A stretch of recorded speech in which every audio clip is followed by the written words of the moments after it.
Good morning, everyone. I am privileged here to get an opportunity to do an interview on gender-based violence and how kings of Africa are playing a key role in sensitizing and preventing women from gender-based violence. I would like my guest to introduce himself. Okay, I'm His Royal Majesty King Dr. Michael Odunayo Ajayi, the Erinmo of Erinmo Kingdom, which is located in the southwest of Nigeria. Thank you very much. We are here in a class conference and we are privileged to come to you live from Emara Olesereni Hotel. My first question to you, King. African traditional religion is playing a key role in contributing to gender-based violence. But when you spoke there passionately, I felt that there is a big role you are playing in preventing women from gender-based violence. So what is your kingdom doing to sensitize women? Well, okay, essentially we recognize that women are the weaker sex, and there's a tendency for the male sex to want to take advantage of the women, and so we have a system that has devised and discouraged any form of violence against women.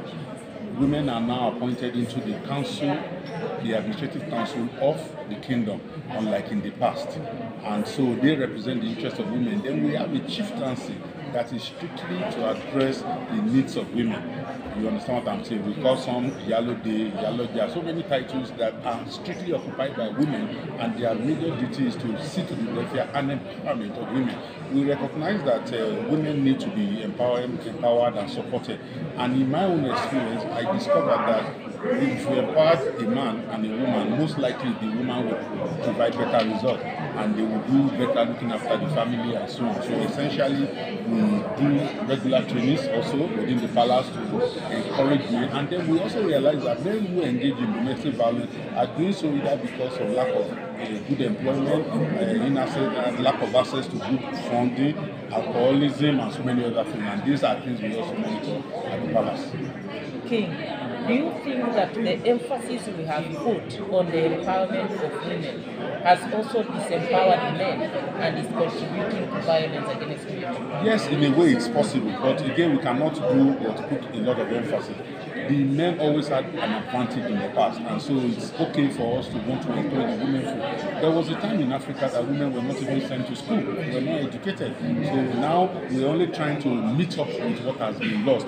I know that sometimes men feel inadequate. Some men suffer from what we may call inferiority complex when they see their women doing very well and being very active. And you know, African women are very agile, they are quite enterprising and very eager to do very well. But again, notwithstanding the outcomes of that, we may not say we want to discourage empowering women. We still have to continue empowering them without necessarily leaving out the men. Yes. Very recently, a Nigerian woman, was allegedly killed by his husband through domestic violence. And one of the things that stood out is that pastors usually encourage, Christian pastors, they encourage women to persevere in abusive marriages. What message do you tell men pastors who tell women to persevere in abusive marriages? You know, it's difficult to pass on this message without sending the wrong signal. Yes. Okay? Yes. We deal with cases of domestic issues between men and women, even in the palace. Yes. But unlike the way the pastors handle it, the pastors, no matter what, the understanding is that the pastor says you cannot even go into divorce. Yes. So they do not want them to consider. So most times, the women who are undergoing domestic violence cannot even voice out. Yes. The first thing we need to encourage is to encourage people to be able to say what is going on. Yes. And voice out. Yes. At least, even if we do not encourage divorce, the pastors can call in the husband for some counseling. But leaving women into the fate of whatever they are going through in their respective homes is ridiculous and it's risky. And I would advise pastors to open up more and encourage people to let out more of whatever their grievances will be. And the pastors can allow their wives to also undo this.